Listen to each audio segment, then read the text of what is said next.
Today, we will learn and reflect on the philosophy of the Epicureans, named after the Greek philosopher Epicurus. The Epicureans believed that we should seek to maximize pleasure and minimize pain, and that the pursuit of pleasure is the greatest good. Does this mean that the Epicureans were hedonists? Well, the answer depends on what defines hedonism. Do we accept the Playboy definition, where pleasure is the only morality, that we should do whatever our sexual passions drive us to do, flagrantly ignoring the harm done to our loved ones? Should sex, drugs, and rock and roll rule our lives? We cannot flatly condemn Epicureanism lest we condemn ourselves, nor can we uncritically embrace Epicureanism.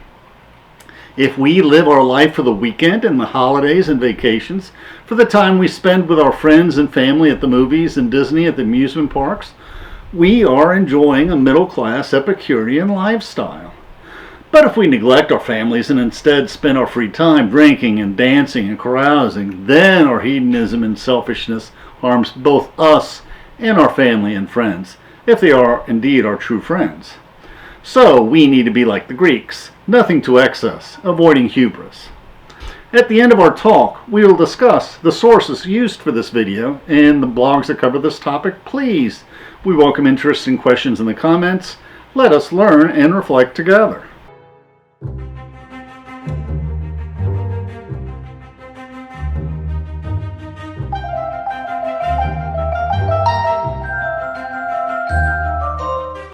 We used as our thumbnail a famous painting of Plato's Symposium for 3 reasons. First, the dinner party was the primary entertainment for prosperous slave-owning men in Athens. And second, dinner parties with our friends is the type of activity that Epicurus would encourage. Epicureans typically do not participate in the life of the state, but instead spend their time entertaining their good friends, pursuing pleasures, avoiding pain, but like a good Greek, in moderation, of course. Now, Epicurus would agree with Plato and Socrates in depicting the rogue friend of Alcibiades, seen here drunkenly crashing the party with his young boyfriend, as behaving outrageously. And if you know the history of Alcibiades from the Peloponnesian Wars, Alcibiades was known both for his drunken debaucheries and for his outrageous acts of hubris. And he all too often slept with the wives of kings and fellow aristocrats and got in trouble for it. And the third reason is this thumbnail also reminds us that there are many similarities between the moderate philosophies of Epicurus and Stoic philosophy and Platonic philosophy. Among the Stoics, Epictetus despised Epicurus, whereas Seneca often quoted Epicurus approvingly in his Stoic writings. And it is the similarities between Stoicism and Epicureanism that led me to ask the question whether Epicureanism can be seen as kind of like a Stoic-Lite philosophy. Seneca, who was an important Roman Stoic philosopher, quotes Epicurus often in his moral discourses, so the two philosophies were not necessarily antagonistic. Some scholars note that Epicureanism was more popular among the wealthy, like Seneca, and ignored by the more impoverished, like Epictetus and Rufus. And Epictetus was a former slave of a former slave, and he always lived in poverty. And the less wealthy tend not to adopt an Epicurean lifestyle because that requires a level of prosperity. Nevertheless, we in the prosperous modern world basically live an Epicurean lifestyle, living for the weekend, enjoying evenings at restaurants and movies, and vacations and summers in nice hotels, drinking moderately but not excessively. While we can learn from the Epicurean philosophers, we must be mindful that Christianity is more compatible with Stoic philosophy than Epicureanism. To encourage the study of moral philosophy, the Stoic emperor Marcus Aurelius provided Roman public funding for the 4 schools of philosophy in Athens, and that is the schools for Platonic philosophy, Aristotelian philosophy, Stoic philosophy, and Epicurean philosophy. And though there were sniping between these schools of philosophy, these were not like mutually exclusive traditions. They borrowed heavily from each other. All 4 of these schools had their roots in philosophers who studied under Socrates. So he was indeed a father of moral philosophy.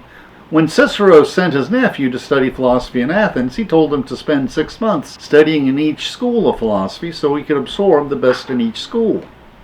Now, Dr. Arthur Holmes, who's the philosophy professor at Wheaton College, says plainly that Epicurean philosophy is hedonistic.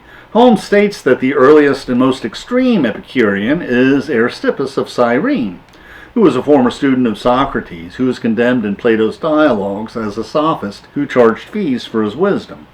After his death, his teachings were absorbed into the teachings of the more moderate Epicurean school. Holmes summarizes the philosophy of Epicurus thus: the Greeks say, "Know thyself." So the Epicureans interpret this as, "Know the pleasures, to seek our pleasures. But be moderate, be reasonable, be master of your passions." The historian Will Durant said that the blunt hedonism of Aristippus was in part due to his delight in scandalizing the respectable sinners of the town.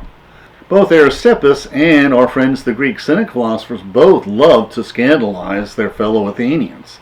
But this was not the case with the Roman Stoic philosophers. They took life more seriously. According to the scholar Copleston, Aristippus adopted the sophist view that it is our sensations alone that give us certain knowledge. Subjective sensations, then, must be the basis for practical conduct. Aristippus reasoned, if my individual sensations form the norm for my practical conduct, then the end of conduct is to obtain pleasurable sensations. Seeking immediate pleasure is the goal of the Cyrenaic school of philosophy founded by Aristippus.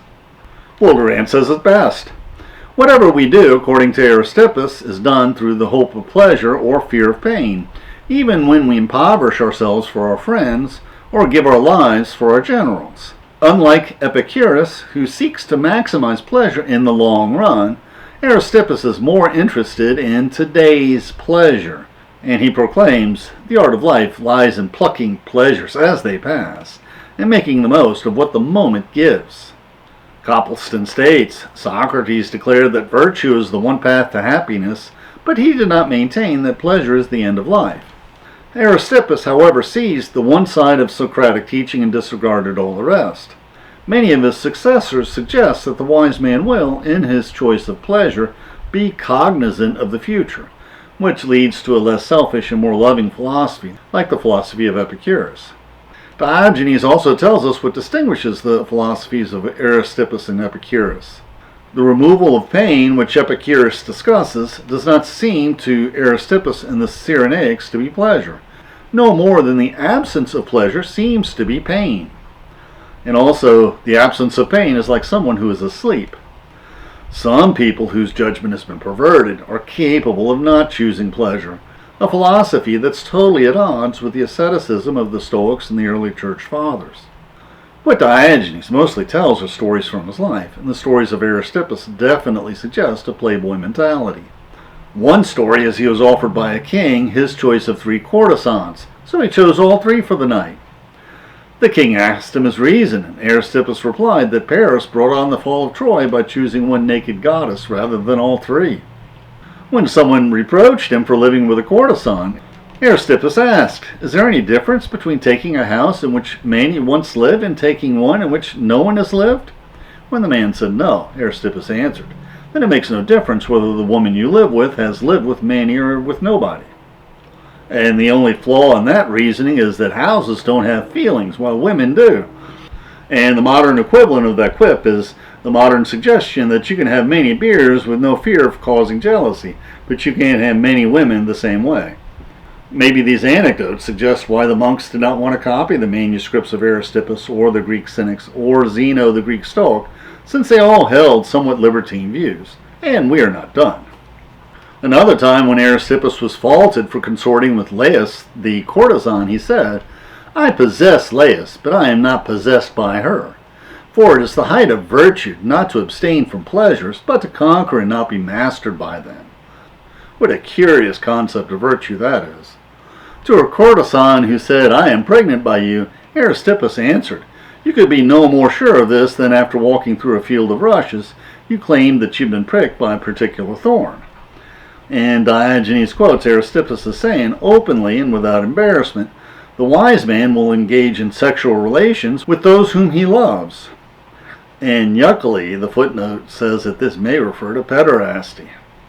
This sounds like an alcoholic who says he can quit drinking any time, but never wants to quit, never tries to quit no matter what. The best example of that is Amy Winehouse singing before she died at 27 of alcohol poisoning. They tried to make me go to rehab, and I said, no, no, no. but Epicurus was more moderate. Aristippus might be okay with the sex, drugs, and rock and roll culture of our youth, but Epicurus would have been horrified. Cicero tells us one of the successors of Aristippus, Hegesias, lectured so much about how life was so miserable and how impossible it was to truly seek happiness that some of his students committed suicide out of despair, and in response the authorities ordered him to quit lecturing on such a despairing philosophy. After the founding of the Epicurean school of philosophy, there were debates between the Cyrenaics and the Epicureans. But over time, the Cyrenaic school died out, in effect merging with the Epicureans. Now we'll discuss the life and philosophy of Epicurus. And Epicurus was born at Samos, several generations after Socrates, and moved to Athens, first to serve in the military, and then studied at the academy before founding his own school of philosophy. Epicurus willed his house and garden to his students to continue his studies, and he freed his slaves in his will. Was Epicureanism a cult? Or perhaps a better question would be, was Epicureanism like a philosophical fraternity? One prominent scholar, A. Long, suggests that Epicurus' school of philosophy was more of a philosophical community centering on personal friendship than it was a formal school of philosophy. Many ancient philosophers wrote about the virtues of friendship, but the virtues of friendship are core to the Epicurean experience, and the Epicureans sought pleasure through their friendships. This community was egalitarian. It was one of the few in the ancient world that admitted women and slaves, and in his letters, Epicurus expresses deep affection for his friends and his followers. A. Long says this: those who committed themselves to Epicurus were not so much students reading for a course as men and women dedicated to a certain style of life. Epicurus was accorded near divine status by his students during his lifetime. Many of his sayings were learned by heart by his students.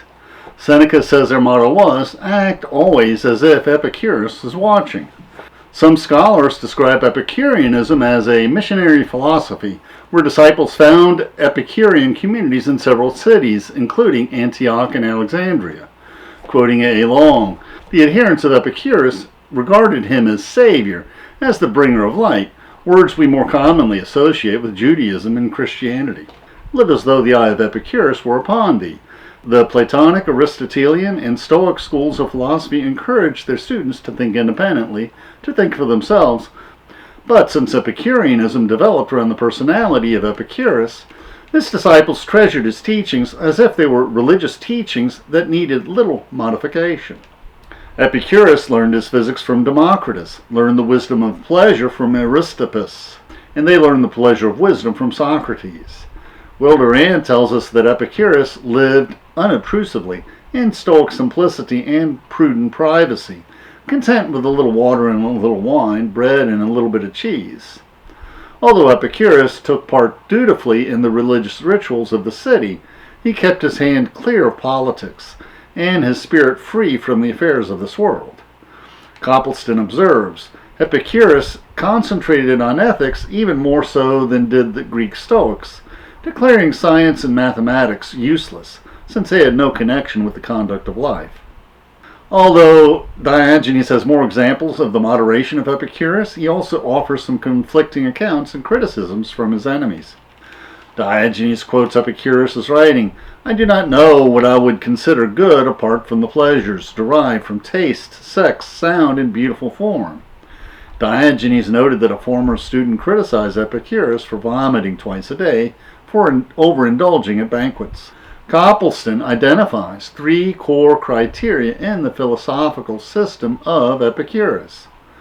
First, perceptions, or what we observe with our senses, and these are the basis for our individual understanding of truth. Second, concepts or memory images of our perceptions. To Epicureans, concepts are, by definition, always true. We encounter issues of truth or falsity when we formulate opinions or judgments based on these concepts. Under this system, feelings are criteria for conduct. The Greek Stoics adopted this idea of concepts. And third, feelings. The feeling of pleasure is the criterion of what we should choose, and the feeling of pain shows us what we should avoid. Baird and Kaufman describe his beliefs thus. Epicurus declares that pleasure is the highest good. though some pleasures are unnatural and unnecessary. In contrast to modern understanding of the word Epicurean, Epicurus opposed exotic meals and profuse consumption. Such indulgences never bring permanent pleasure and frequently lead to its opposite, which is pain. Instead, Epicurus advocates enjoying only the natural pleasures, which are those most likely to lead to contentment and repose. Epicurus does not deny the existence of the gods, but he denies that they care about the affairs of men. The gods are distant and are so ignorant of the affairs of men that men need not fear the gods, or so Epicurus says. The Greek gods are like men. They breathe and eat and feel as men do. Likewise, Epicurus rejects the notion of the immortality of the soul. He does not believe there is life after death, which he gives as a reason not to fear death, since there is no judgment and no punishment after death, or so he says. In particular, Epicurus objects to the view that astronomical phenomena are caused by the gods. As Coppelson notes, Epicurus says that men may honor the gods for their excellence and may even take part in the customary ceremonial worship, but all fear of them is out of place, as is all attempts to win their favor by sacrifices. Instead, true piety consists in right thought. And A. Long observes, Epicurus regarded belief in the gods as a prime source of human anxiety. Like the Stoics, Epicurus enthusiastically praises the study of philosophy, and he proclaims, "Let no young man delay the study of philosophy, for it is never too early nor too late to care for the well-being of the soul." The man who says that the season of study has not yet arrived, or has already passed, is like the man who says it is too early or too late for happiness. Like St. Paul, who exhorts us to pray without ceasing, so Epicurus bids us to practice and study philosophy, the principles of the good life, without ceasing. What Epicurus says about the worship of the gods is also often true of how we worship God. It is not the man who destroys the gods of popular belief who is impious, but he who describes the gods in terms accepted by many. For the opinions of the many about the gods are not perceptions, but often false suppositions. We see this tendency today. There are many who label themselves Christian, but have many unchristian beliefs that they falsely believe are inspired. These false beliefs include imagining that the Bible says that God helps those who help themselves, that charity should be avoided because it increases dependence, that we should not pity the poor, because if they weren't so lazy they wouldn't be poor, that God blesses the faithful with material prosperity, and perhaps that God will shield his faithful servants from unnecessary sufferings. All these delusions are selfish delusions that lead us away from the twofold love of God and neighbor. Epicurus continues, read closely, he's condemning the prosperity gospel, and Epicurus proclaims, according to these popular suppositions, God sends great evils to the wicked and great blessings to the righteous. For they, being always well disposed to their own virtues, approve those who are like themselves, regarding as foreign all that is different. The translator's footnote points out that the Greek, as well as the English, is intentionally vague. Does they refer to the gods who approve of men like themselves? Or does they refer to men who approve of the gods? Epicurus believes that pleasure is the greatest good, which sounds like a belief that Christians should condemn.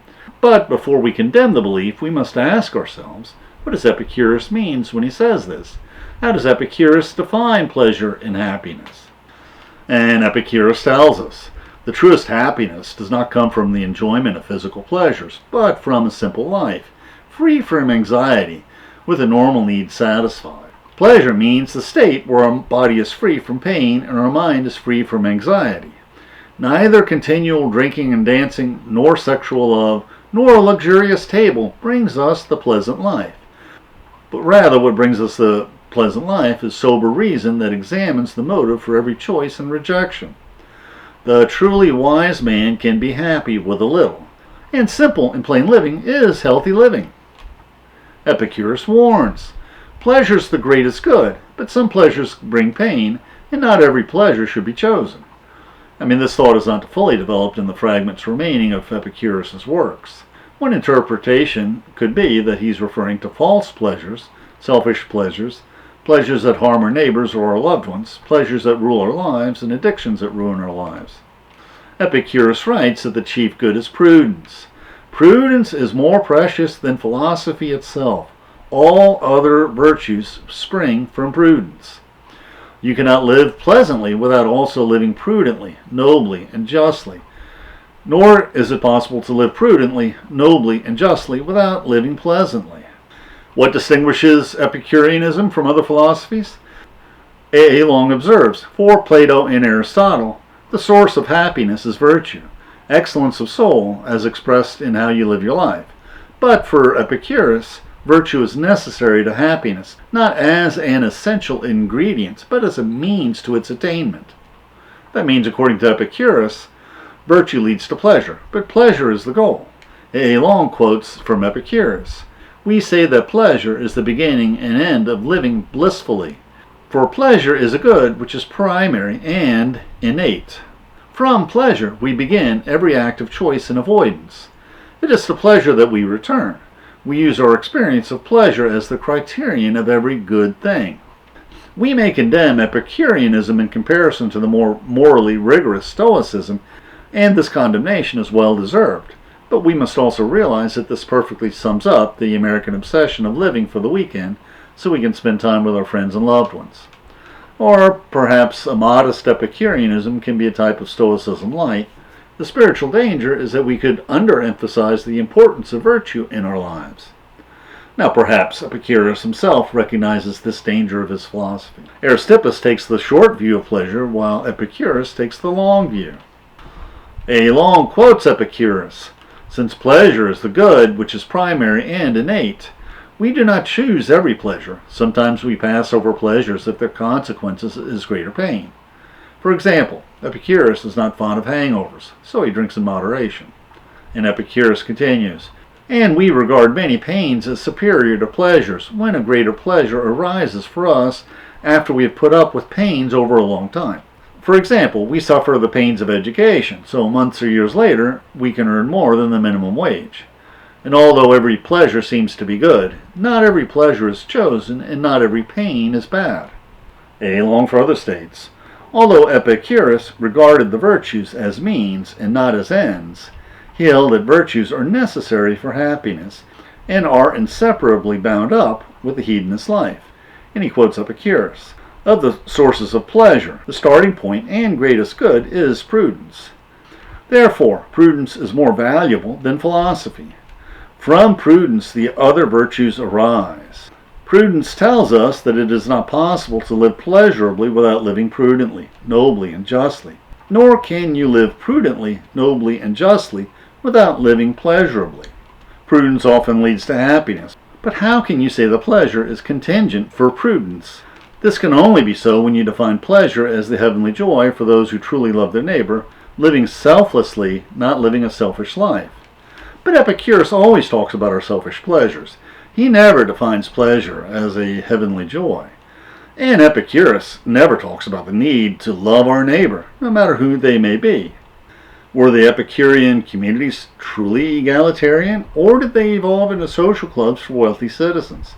And we can ask the same question of our churches. Are they truly egalitarian communities, or are they merely social clubs for middle and upper class believers? Will Durant says this of the positive aspects of the philosophy of Epicurus. "The wise man does not burn with ambition or lust for fame. He does not envy the good fortune of his enemies, or even of his friends. He avoids the fevered competition of the city and the turmoil of political strife, but rather he seeks the calm of the countryside and finds the surest and deepest happiness in tranquility of body and mind." And Copleston notes that when Epicurus talks about the positive aspects of pleasure, that he does not mean the pleasure of the moment, but the pleasure that endures through a lifetime. Also, pleasure for Epicurus consists of the absence of pain rather than positive satisfaction. Also, Epicurean hedonism does not result in libertinism and excess, but in a calm and tranquil life, for a man is unhappy either from fear or from unlimited and vain desires. But when he bridles these desires, the wise man secures for himself the blessings of reason. And virtue is the tranquility of the soul. And the wise man can be happy even when he's tortured on a rack, a saying of Epicurus that's more Stoic than Epicurean. Will Durant says that the profoundest defect of Epicureanism is its negativity. It thinks of pleasure as freedom from pain, and of wisdom as an escape from the hazards and fullness of life. It provides an excellent design for a bachelorhood, but is hardly a design for a society. Stoicism teaches implicitly, and Christ and the Church Fathers teach explicitly, that the core of our faith is our twofold love of God and our neighbor. Epicurus seems to say at times this implicitly, but his overemphasis on pleasure is too easily misunderstood by those who seek approval to live for short-term selfish pleasure. Also, Epicurus is not Kant.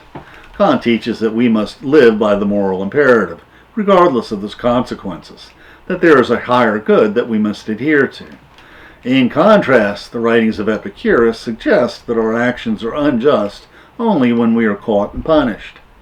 In his principal doctrines, Epicurus proposes that natural justice is a compact resulting from expediency to prevent men from injuring each other. Wow, what a definition is that? And justice in the abstract does not exist. It is merely a compact between men that they will not harm each other. And injustice is not evil itself, but only in the fear and apprehension that you will not escape punishment. Unfortunately, Epicurus does not resolve the many logical questions that spring from these propositions, such as, is injustice evil when it is punished? Does this mean injustice is not evil when it is merely noticed but not punished? Or is injustice evil only if the unjust admits their injustice? For there to be justice, do all parties need to agree on what justice is?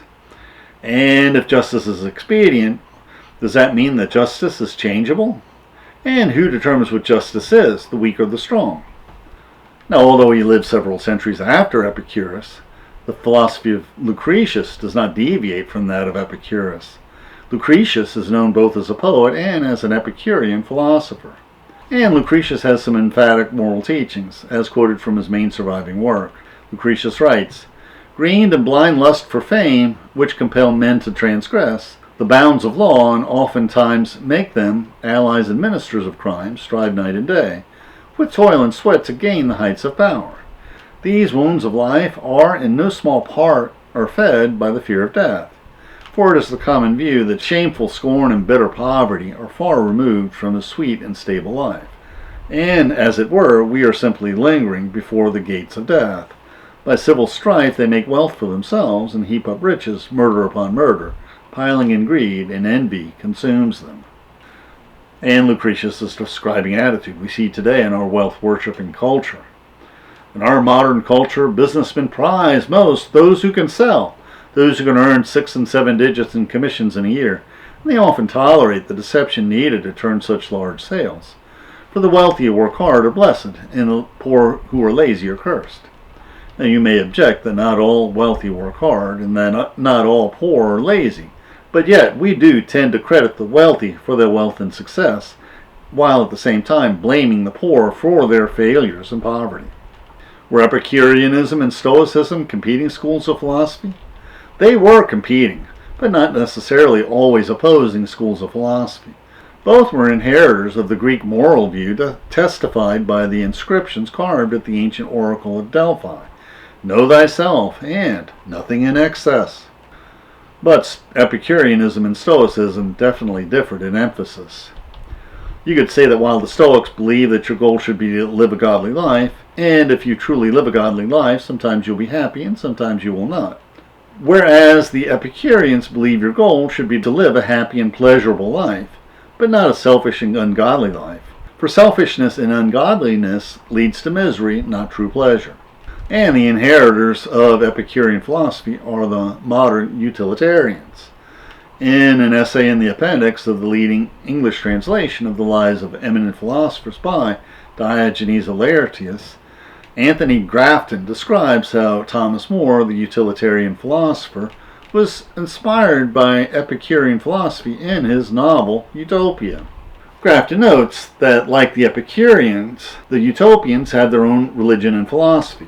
They hold that humans should pursue pleasure, in particular, the permanent pleasures of the mind and soul, though they do not look down on the pleasures of the body. By doing so, they argue, one can obtain salvation. This attitude assures the hostility of devout and serious Christian believers and clergy, just as Epictetus was hostile towards Epicurus. And now we'll discuss the sources we used for this video. Most of what we know of the philosophy of Aristippus and Epicurus, in addition the Greek Stoics and Cynics, are included in the work by the ancient Greek historian Diogenes of Laertius and his lives of the eminent philosophers. The leading English translation also includes an excellent essay on Epicurus in the appendix by James Allen. Diogenes has a high opinion of Epicurus. He writes, "For Epicurus has many witnesses to his unsurpassed goodwill to all men. His native land, which honored him with many bronze statues, his friends, so many in number that they could hardly be counted by whole cities, and indeed all who knew him, held fast as they were by the siren charms of his doctrine. His gratitude to his parents, his generosity to his brothers, and his gentleness to his servants, and his benevolence to all mankind." For most of the philosophers in his history, Diogenes of Laertius includes more anecdotes than quotations from their work, but in his last chapter on Epicurus, he quotes extensively from his writings. Allen notes that Diogenes sees his history of philosophy as culminating in the maxims by Epicurus, so many scholars suspect that Diogenes himself was an Epicurean. Diogenes has other quotes from Epicurus. Some make sense to me, others do not, but he is the main and sometimes preponderant or sometimes only source for many of the lesser-known philosophers whom he discusses. And there are multiple copies of this work by Diogenes in the Vatican Library and elsewhere. Frederick Copleston's Classic History of Philosophy is used as a textbook by many Catholic seminaries, and likewise, Will Durant's Life of Greece is another classic, and both are joys to read with many excellent observations. And we consulted a reader that had mostly excerpts from the main works on Hellenistic philosophy and A. Long's excellent book on Hellenistic philosophy, and he begins with the Epicureans and he goes on to the skeptics and then ends with the Stoics. We also consulted a reader with short commentaries on ancient philosophy by Walter Kaufmann. This series is used by Professor Arthur Holmes of Wheaton College in his YouTube courses on the history of philosophy, which we highly recommend. In a future video, we plan to collect what Seneca, Epictetus, and Cicero say about the philosophy of Epicurus. The main work of Lucretius is De Rerum Natura, translated on the nature of things. The excerpt in this video is from this work. This work was lost until it was rediscovered in 1417. This work was very influential in the Middle Ages, and we are planning a video on Lucretius in 2022 sometime. The YouTube description links to the video scripts in our blog. Please support our channel by sharing this video with your friends and by clicking the like and subscribe buttons, and by clicking on the Amazon links to purchase any of the books we discussed. And please consider becoming a patron of our channel. And please click on the links for interesting videos and other topics that will broaden your knowledge and improve your soul. Thank you.